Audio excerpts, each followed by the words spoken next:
Checking in with Anthony and Glenn is brought to you by HD Supply. It's checking in with Anthony and Glenn, teaching you to be the hotelier that you wanna be. It's checking in with Anthony and Glenn. Hey, I'm Glenn. I'm Anthony. And thanks for listening to Checking In with Anthony and Glenn. Anthony, you know, I'm worried there seems to be a collapse in our society with people being polite. You know what, Glenn? I know when we're talking about, should we talk about the subject of being nice, right? I knew I'd probably get revved up and I might actually get very, very emotional. Yeah. So be prepared because I feel it like literally I feel like I'm going to jump out of my skin. Yeah. And the reason I say that is it's really come full circle in the last couple of days. We're recording this just 2 days after John McCain passed away. And I should say we're recording this at the Four Seasons Hotel, New York downtown. I want to thank them so much for giving us the room and the space for it. So, Mr. McCain. And a great lunch. Yep. John McCain, I don't care what side of the spectrum you're on. I don't care if you're Democrat, Republican, if you're a Trump supporter, you're not a Trump supporter. I don't care what. There's not a political show. I'm not going to talk politics. John McCain, in any way you cut it, is a national hero, an international hero. He's an icon for a number of reasons, not just because of what he did in the military, not because his parents or his father and his grandfather were admirals, not because he was a leader in the Senate, but simply because even when he had disagreements with people, he was nice. Now, with that said, he did say dumb things, and he actually made fun of Chelsea Clinton one time and told a bad joke. He got caught up in some campaign financing issues, even though he became basically the lion for the campaign financing amendment, or not amendment, but change policy, I should say. So he's done some good things. He's not done some good things. But the one thing that you can always say about him is that even when he was angry, even when he was pissed off, even when he would bring people to task, he can go break bread with them later. He can have a drink with them. You know, whether it be Schumer on the Democratic side, whether it be Lieberman, who he wanted to actually be his running mate, and he's a Republican. So he was, especially in his later years, he was nice. And what we've lost is that sense of fighting, but winning above all else, it seems to be the priority. I'm a fighter, but I'm not willing to kill you to win, unless we're at war. There's been a horrible erosion of decorum in our entire society, and we're seeing it expressed, I think, mostly through politics, but we're also seeing it now dribble down to day-to-day life, and it's starting to really concern me that it's impossible to get along with people anymore that might have a differing opinion with you on sometimes trivial issues. You know, and I think what really highlighted it for me, and it's really pissed me off, was, again, whether you're a Republican, Democrat, is Trump supporter, not Trump supporter, it's the man, John McCain passed away. And when a senator passes away, the White House is supposed to basically bring the flag at half-staff. I was in the honor guard in the military. I was in charge of the honor guard. So the flag and what it represents and the protocol behind the flag is so important to me. And we're supposed to fly the flag at half-staff when a sitting senator dies until they are buried. Because of the trivial because of the way the president saw his battle with McCain, he took it personally that he allowed the flag to fly at half-staff for, I think, 24 hours, and then demanded that it be put back at full mast. Then he got some heat, and now it's back at half-staff again. But something so trivial, like his little spat with McCain, for whatever reason, and you could say it's a big spat, a little spat, doesn't matter, that he didn't understand that when you're representing the country, you're representing what we stand for as a people. Again, this isn't political. This is just about, again, getting back to being nice. I will win. I will fight. I will demand your attention. But I am not willing to, after you die, to take that to the grave to after you die. I think his 5 years in the prison camp, I think his lifetime of commitment, his family's lifetime of commitment, I think he deserved a flag at half-staff, where we don't become the mockery of the world, where we have to then have a fight amongst ourselves and then fly it back at half-staff. We look ridiculous in front of the world. We look ridiculous in front of each other. And like I said, you could be, and his own chief of staff, his own daughter, everybody around him said that was ridiculous. So that's what's happening. I think what's happening in the world is we're being trivial. And because of social media, and because you can be a social media tough guy, and again, I'm not talking about Trump, I'm talking just in general, it's easier to not be nice. Anthony, it's become a sport online now to make fun of people, to troll people, to have arguments with people that are not going to change people's minds, but just to make yourself feel better by bringing somebody else down. This is what I hold myself accountable for. If I can square up on you and look you in the eye and say what I want to say to you, whether it be nice, not nice, whether it be direct, then I'll do that. If and I'll write about it, and I'll tweet about it, and I'll do social media about it. But if I'm not willing to square up on you, and look you in the eye, then I'm not going to put it on social media. And I'll challenge anybody to find anything on social media that I wrote that's negative about anyone. And and again, I don't want to make this a political conversation, because it's not. But if he was a Democrat or was a Republican, or was an independent, it doesn't matter. What matters is everything I learned in kindergarten. And that is the most important thing. Being competitive and being tough and being aggressive is one thing. Being mean, I don't think I have a mean bone in my body. I like to think I don't have a mean bone in my body. But am I competitive? Sure. Do I want to crush my competition? Sure. But that doesn't mean after a battle. Like if you see, I'm a huge MMA fan. Right. You see these two guys kill each other, these two women kill each other, and then they hug and kiss and cry with each other. That's good competition. Right. And that's and I think we're losing that sort of aspect in our society. Yeah, we're definitely lost. And I'm trying to be polite about it. I don't know why. But it seems to be like a blood sport to kill now, as opposed to persuade. Right? So if you don't agree with me, you're a jerk, you're an a-hole, you're a whatever, you're it is, you're ugly, you're a disgusting person, as opposed to just allowing them to have a difference of opinion. Maybe we need to start thinking of look internally a little bit. Maybe we're not able to communicate effectively. Maybe we're not able to persuade people, and maybe we should stop worrying about foisting our feelings on others and take a little bit more look inward. And if you disagree with somebody, don't raise your voice. Make your argument stronger. Okay? That's right. So don't raise your voice. Don't scream and yell about it. Think about your argument. Think about what you're trying to persuade the other person to think. Don't yell and scream at each other. Just make your argument stronger. Everything I learned in kindergarten is about saying thank you, apologizing when wrong, showing up on time, being nice to strangers, listen without interrupting, admitting you were wrong, following your dreams, being a mentor, learning and using people's names, holding doors open. That's what I learned in kindergarten, a lot of that. Mm-hmm. That's what I learned growing up. That's what I learned in this business is I want to win, but that doesn't mean winning at all costs. That doesn't mean that you have to kill people. What that means is you have to, I curse, right? Sometimes I curse too much. And some people say, well, that's lack of vocabulary. Okay. I read an article that people that use that great F word are actually smarter than ones that don't use it as often. Fuck, I always thought I was smart. So my point being is, now I got to change the content rating on the show. So my point being is, it doesn't matter the words I use all the time. It's how I make people feel, like I've said. And I can beat you, and you can come over and say congratulations. Right. You can say even thank you. I've learned from that. We have got to stop.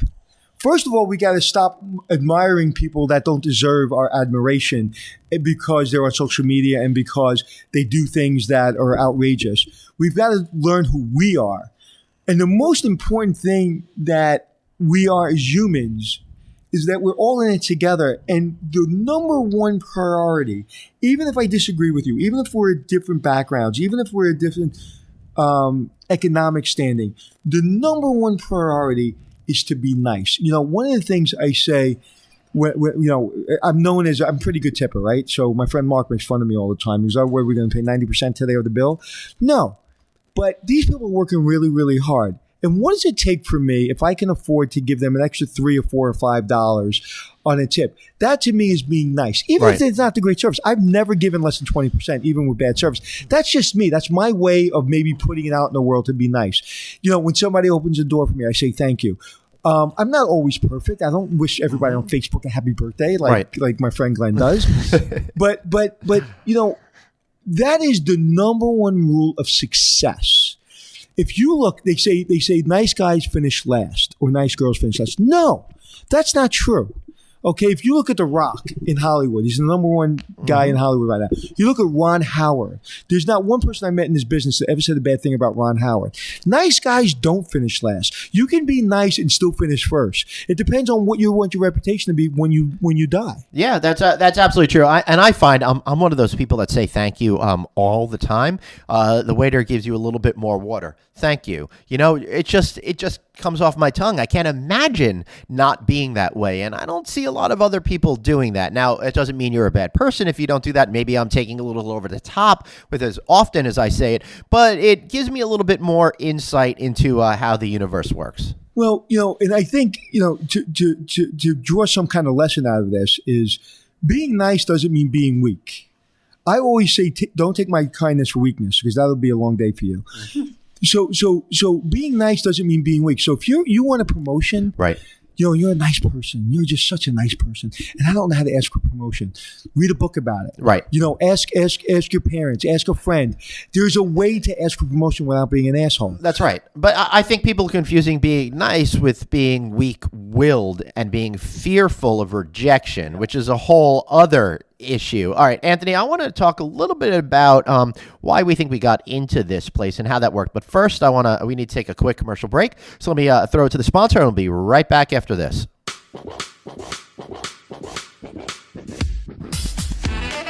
What's important to me is relationships. And HD Supply has had a relationship with me for many years. Anytime I worked at a hotel, was general manager, developer, whatever I was doing, I call HD Supply, and they have over 100,000 products. Anytime I need anything, whether it be logo items, whether it be guest room supplies, whatever it is, they're there. I need an oven or I need a bathrobe, they're there. They have over 100 certified master hotel supply professionals to help you. Real people that have worked in hotels so they can help you and really understand what you're going through. They have the tools, the technology, and the specialized service. And I truly believe in them. First time I spoke to HD Supply, I said, we have 0 listeners by advertising for us. And said, well, usually we need to know how many listeners you have. And what I said is, we may have 1 or we may have 1 million. We don't know. Give us a shot. They did that. That's loyalty. So whether they're supplying your hotel or whether they're being a loyal friend after all these years, they're the company that I go to bat with. All right, so thank you, sponsor. So, Anthony, I'm curious. I want to know what your opinion is, because the way I see it is, we've been slowly going down this road, and I'm starting to think, yeah, we could blame social media and all of that, but I'm wondering how much of it has to do with the fact that Americans in general live a pretty good life. We are living right now in a society that's better than any other time in history. We have got it made. We are so freaking lucky to have what we have. And because we're not focused, I think, on life and death issues and worrying where our next meal is coming from, worrying about things that we need in order to survive, that we're starting to get a little astray with the way that we communicate with people, because we need to have some of that fight still in us. Well, I agree and disagree with you. I agree with you in the sense that, yes, we're in the best position we've been in our lifetimes. However, if you're that person that needs that job, or you're that person that's unemployed, or you're that person that's being underemployed, or you're that person that just got diagnosed with terminal cancer. It certainly doesn't feel that way. Right. It doesn't, because I remember those feelings. I'll never forget those feelings of not having enough money, not having people pay attention, trying to struggle, struggling. I grew up poor, So I look at it that there's a lot of people that don't have, right? And I think this country is becoming so much, the middle class is gone. I think that's why you see the person who's in the White House today, because people in the middle class were just sick and tired of being sick and tired, whether it be the farmers or whether it be middle America. I think that people were just tired of it, and they thought that a new person would bring a difference, whether he did or didn't, whether the stock market's up because of the policies of today or not. I don't think any of that matters. I don't think whether we're in better shape today than we were yesterday. I think it's a fundamental teaching that we are not learning in school, that we're not learning at home. My wife's a school teacher, and one of the things that I'm finding out every single day when she comes home and she's talking is that the discipline in the classroom is going away, and like she is under guidance to not discipline. And my wife would never scream or yell or God forbid raise her hand. I mean, she's not working in a Catholic school. Simply saying, go to the timeout, or you can't come back to school until your mom comes up with. It's like we're past that. Everybody gets a trophy. We're at the point where everybody's right. Everybody, let them express themselves. And yes. But there has got to be, in a democracy, in a free country, there's got to be some kind of roadmap to be nice to each other. Right. So I don't really care about social media or millennials or economic independence. It's regardless if you're poor, you're rich, you have a job, you don't have a job.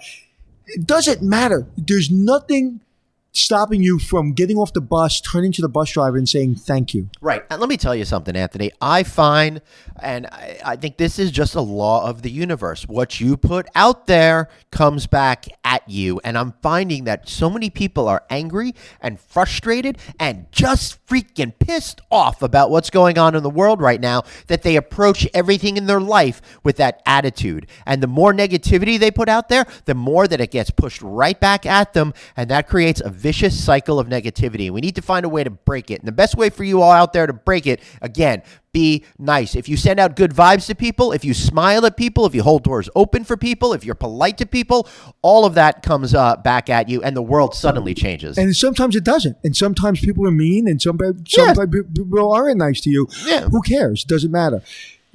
At the end of the day, everybody's fighting their own battle. If I ask you, lay on the couch and I'm going to ask you 20 questions bothering you, and you ask me 20 questions bothering me, we'll probably both start crying and have a long day. That's right. So we all have our problems. We all have our own idiosyncrasies and insecurities. The number one thing that you have to understand is don't hit rock bottom and be a failure and lose your house or lose your money or lose your family or lose your wife before you realize the problem is you. You're not being nice enough. Right. You're not being respectful. You're not being positive. Do you get up in the morning, go to work, and when your boss gives you something and you say, oh, God, you say to yourself, I have another report to do. Oh my God, I worked so hard. I have another report to do. Or do you say, hey, I got another report to do. Maybe I'll learn something from this report. Or maybe, you know what? Maybe let me delegate this to somebody else. And so we can get it done quicker and I don't have so much stress on my shoulders. But my boss just needs a report done. Okay, no big deal. That's very simplistic, but it's true. Are you the person that looks at everything as an opportunity to grow and learn? Or do you look at woe is me? Growing up in this industry in the hotel business, when I worked at the Plaza Hotel and I was making $21,000 or $22,000 or $23,000 a year, and I was the front office manager, and I was working 7 days a week and 18 hours a day, and nobody gave a shit how much I worked, and nobody cared.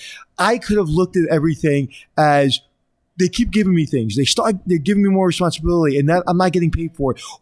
And I could have been resentful, or I could have said, "What a great opportunity." I just met Barbra Streisand last night. I just met Michael Jackson last night. I was able to, be there for the biggest events of the world, and they're holding me responsible for some of these events. I can take that as a learning opportunity. Yes, was I being abused? Not physically, but mentally I was. Certainly 18 hours a day, 7 days a week, and nobody gave a crap. It was hard. It was very intense. But I took everything as, oh my God, how lucky am I to be able to give this opportunity. One day it'll pay off. All right. So, Anthony, maybe you're just wired that way. Maybe you're able to see everything positive. What about people that say, oh, I'm just always negative. It's just, it's just the way that I was programmed. Okay. So look at your life, look at your goals, and see if those two things are matching up. So if your goal is to be miserable and stay home and not have enough money and live off the system or live off your parents, and that's working for you, then fantastic. I don't mean that sarcastically. Yeah, right. If that's working for you. If you are aligned. Your goals are that you want to be a writer, you want to write a book, you want to write a screenplay, you want to be on TV, you want to get a job at the post office, you want to be a police officer, you want to be a fireman, and somehow you're not able to achieve that, then you have to look at what you're not doing and why isn't it happening. Because I truly, truly believe this with all of my soul, that if you put it out there in the universe and you work towards that, it will happen. Now, if you tell me you want to walk to the moon backwards, that won't happen. If you want to learn Chinese in 2 seconds, you're not going to learn it. If you want to be a doctor without going to medical school, it's not going to happen. So when people say you can be anything you want to be, no, you can't be anything you want to be, but you can achieve happiness. And happiness is not achieved by money. Happiness is achieved by doing something that's inspiring you. So what you're saying is that I think it's a combination of things. It's visualizing where you want to wind up, be it in your personal life or your career or whatever it might be, combined with understanding what your strengths and weaknesses are and being fully honest with yourself in order to be able to know whether or not whatever goal you set for yourself is actually attainable. I could never be an athlete because I just am not built that way, right? So I was honest with myself, so I was able to figure out where I wanted to go and then do everything in my life to try to work towards that goals, but be kind, be compassionate, be generous with people, so all of that stuff will come around and help me get to my goals. So you could look at being nice, I think, as the most selfish thing on the planet, because the nicer you are to everybody, the nicer they're going to be back to you, and they're going to help you achieve your goals.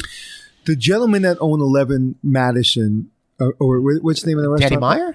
No, he doesn't own it. 11 Madison and Nomad restaurants. Mm-hmm. They have a saying, make it nice, right? Just make it nice. I have a saying, just be nice. And you have to self-evaluate. Self-evaluation is the most critical, most important thing, critical thinking thing you can do. Give me an example. I was in the Air Force, and Senior Master Sergeant Young, Senior Master Sergeant in the Air Force, is a guy that's been in the business maybe 25 years, been in the military. He's been around, and he's pretty intelligent, and he's a leader. And I was working for the Senior Master Sergeant Young, and I was a firecracker, man. I outworked everybody. And I remember him pulling me into his office one day, and he was sitting, half his butt was on the desk and half his butt was off the desk. And he had one leg on the floor and one leg leaning against the desk. And I went in his office and said, "Sir, yes, sir, how can I help you?" And he said, "You are not the most important person in the Air Force." I know you think you are. Yeah. Did I tell you the story? No, but I think I know where it's going, and I'm fascinated. So he goes, I know you think you're the most important person in the Air Force, but Anthony, what do you do? Well, right now I'm writing traffic reports for the police department on base, the security police, so they know where all the accidents are on base, and I'm compiling all the data. He goes, "That's important, but you know what's also important? The nuclear weapon that we are securing, and to ensure that we don't blow up our enemies." And there's a lot of people on his base working to ensure that nuclear weapon is safe and secure. Mm-hmm. And the traffic report and the analysis that you're doing is really important, but it's one part of the process. You are not the most important person in the Air Force. And he goes, "Yes, I won't deny that you are outworking some people, and I won't even deny that you don't deserve your boss's job. I won't deny that." And he didn't. He said, "Guess what? You're going to blow your career up because you're part of a team." I walked out of that office, and it changed my life because I realized that I wasn't being nice. I wasn't being attentive to other people's needs. I wasn't walking in their office and saying, "Excuse me, do you have a moment?" I was running around base like a lunatic because I thought my timelines and my deadlines and what I needed to do to impress my boss or impress his boss or her boss or whoever was more important. And I just had one of my bosses, Chief Master Sergeant Lois Miller, at my house just a couple weeks ago. She came to New York City with her granddaughter, and Chief Master Sergeant Lois Miller was the first chief in the United States Air Force to obtain chief in the security police division. And she was just a real just amazing go-getter. And anyway, she was my boss. She's retired now. She works in that big tunnel in Colorado that's top secret. When I ask her what she does for a living, she goes, I plan things. She goes like birthday parties and Christmas parties. She's joking around. Right, she of can't course. tell me what she does. I can just tell you she works for Four-Star General and they're not planning birthday parties. No, they're planning for the apocalypse. I don't know what they're planning for. But if she's in Cheyenne Mountain, I think that's what it's called. that's exactly. That might be what's happening. Yeah. So she can never talk about what she does for a living. She never does. But we were around the table. And my daughter Nina was there, and my other two daughters were out, and so my daughter Nina asked, "What was my father like when he was in the military?" And she said something to the fact, it was really great. She actually said like 3 words, and it just summed everything up. Yeah. But basically, she said, "So well, he didn't understand the difference between support and operations." And I was a support person. I was an operations person, and that summed it up really nicely. And then she went on to extrapolate and tell stories and embarrass me. But she basically said that he was a hard worker, but he thought he was the most important person in the Air Force. Again, because I wasn't understanding my surroundings and I wasn't being nice and I wasn't being appreciative of that was one part of the team. So, that's how I started to become understanding of I'm just a little part of the entire operation. Right. Yeah. Makes sense. All right. I think we should probably take this show home right now, unless there's something else that you want to say. I think we've learned a lesson. Be nice. Tell me. No. Well, it's more than that. Tell me the last time somebody was nice to you and it made an impact. Last time someone was nice to me and made an impact. That's a really tough question because I think I get a general sense of niceness from people that I deal with. But a lot of times it's just in a cursory sort of way, a necessary but cursory sort of way. Oh, thank you for being platinum status. Thanks for staying at our hotel. All of those kinds of things. But I think what I'm getting to is when people are selfless with themselves to help you achieve a goal that you're trying to attain. I think that is the thing that makes the most difference to me in my life. I think one of the nicest things that have happened to me is you wanting to do this podcast with me. I mean, I'm not sure exactly what your motivations are inside your own head, but it was really nice that you would give me the opportunity to do this with you and treat me as your equal in this forum. And that to me is all about being nice. Well, I don't know anything about podcasting, so I figured let me go to the guy in the hotel business who knows it and let us share stories. So thank you for the compliment, but I don't see that as being nice. I see that as working as a team. And we're nice to each other and vice versa. Thank you for sharing with me. When you're selfless, it means doing something knowing you're not going to get anything in return. And I will say I don't do that enough. So I'm going to challenge myself. Yeah.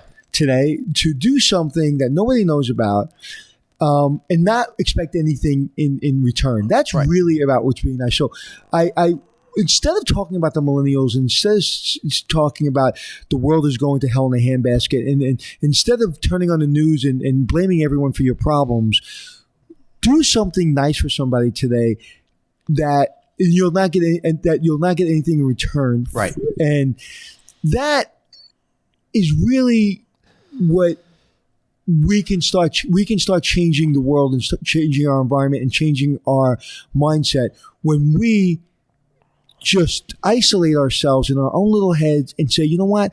I don't give a crap about what's going on in the internet. I don't care about the millennials. I don't care about what's going on in the White House.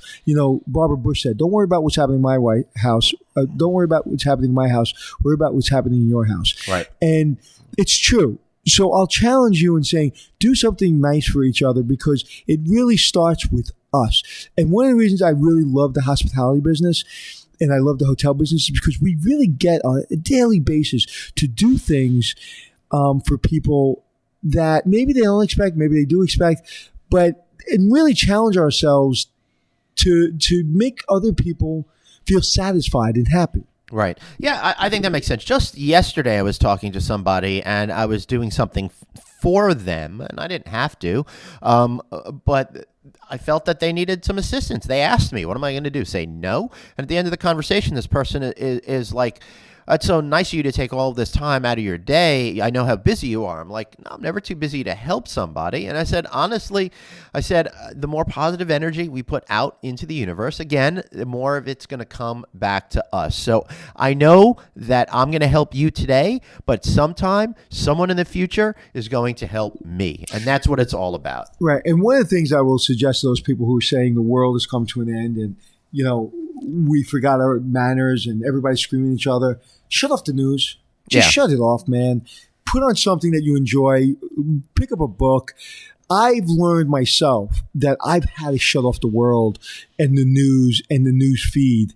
I have to, because if I don't, I just feel like the world is coming to an end. Because it warps your perception about what's actually happening out there. None of that stuff that's happening out there has any relevance to what I live on a day-to-day basis. The housekeeper is still taking that train into the city. That's right. And going to work. The baker is still getting up at 5 a.m. in the morning and baking the bread. We're still doing podcasts. My cameraman is still shooting. We're still, the airline is still flying the planes. Like, concentrate on just doing a good job, because we make the world go around. We make this country great. Not the politicians, not the person in the White House, not even your boss. You make the world better. And when you stop worrying about everyone else, and that's what happened to me. I stopped worrying about everybody else. And I just said, you know what? No one gives a crap. So let me just do what I do and see what happens. But being nice, and one of the things, the biggest insult I can get is when people say that I'm like some other reality show stars. They'll compare me to some people, and I won't mention who. And I'm like, I'm nothing like that person. I'm not saying that person's good. I'm not saying that person's bad. But I'm not that person. I am not going to scream at you and curse you out. That's not what I do. What I do is I'm very direct. I look you in the eye and I tell you how I feel for your benefit. And again, whether those other hosts, and some of them are my friends, some of them aren't my friends, that's not who I am. Right. And it doesn't make them a bad person, but I always try to be kind to people and to be nice to people. That doesn't mean I won't tell the truth, and that doesn't mean I won't look you in the eye and hold you accountable for crap.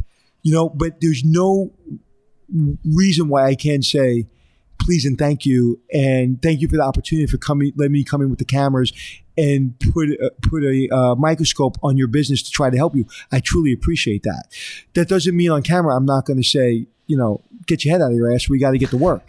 They're different things. They're different things. That's not being nice. That's being direct. Right. Yeah, I get that all the time about the direct issue, but we should save that for another show. I think we've been talking on too long. Anthony, let's wrap this up by telling me something I don't know. What you don't know is it's never too long. We're just talking. We can talk for hours. I feel like that we can. That's why we're on twice a week wherever you find your podcasts. What you don't know about me. I am a Gemini. I love being a Gemini because it allows me to have two personalities. One very direct and very fierce, and one very sensitive and very humble and very kind. And so depending on what I'm working on, I get to be two people. I like that. And I will tell you something that you may not know. I'm a Scorpio, so apparently I'm an a-hole. Okay.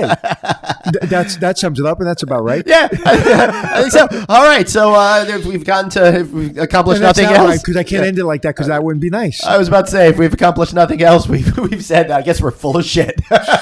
No, but really, I just want to keep talking about this, and we'll end it, but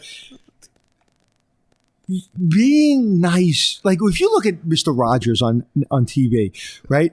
If you don't remember Mr. Rogers or you never heard of Mr. Rogers, go on YouTube and look at the Mr. Rogers episode. Mr. Rogers didn't come out 30 years later and everybody saw he was a pedophile, or 30 years later he was a criminal, or 30 years later he was full of shit.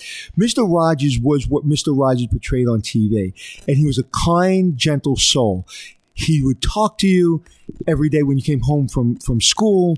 He would teach you lessons, and it was just a very soothing way to come home and to, no matter the chaos going around in your life or your world, it was just a very soothing way to end your day. And you're very good explaining the things I don't explain. So explain what Mr. Rogers was. Mr. Rogers was absolutely wonderful, and I had the chance to meet him when I was 4 years old, so it was a really terrific thing. I guess that files under the tell me something I don't know. But he was somebody that came up with a Christian religious background, and he had this great show on PBS and really helped teach kids what was right, what was wrong, the love of imagination, the spirit of being nice to people, and helping to break down issues that kids didn't even realize were issues in society. For example, at the height of the civil rights movement, when there was a lot of anger and anxiety going on in society, what did he do? He had the mailman character on, who was an African-American gentleman, and he invited him into his backyard, and they took off their shoes and they washed their feet together in the same thing of water. And the whole message there was to show that we are the same people. Just because I'm a white man and this may be a black man doesn't mean that we're any different. And we should treat each other with love and respect and kindness. And I didn't know that he was a Christian-based He didn't, because he didn't bring that into the show. Because it never came into the show, and it was just two people being nice. And I don't remember that story, but that's it was just soothing and sensitive and kind show. And there's so much kindness out there, and there's so much sensitivity out there, and there's so much beauty out there. Find that. Right? And his mom knit all of his sweaters. On that note. And won't you be my neighbor? How could we find us, Anthony? You can find me at Anthony Hotels anywhere on social media, or you can find us at Checking In with Anthony and Glenn. And I'm at Traveling Glenn. So for Anthony Melchiorri, myself, Glenn Haussman, and for the wonderful folks at the Four Seasons Hotel New York downtown that allowed us to use their space today, thanks so much, and we'll see you guys next time. Oh, wait, Anthony's not done yet. Bye, neighbor. See y'all next time, neighbors.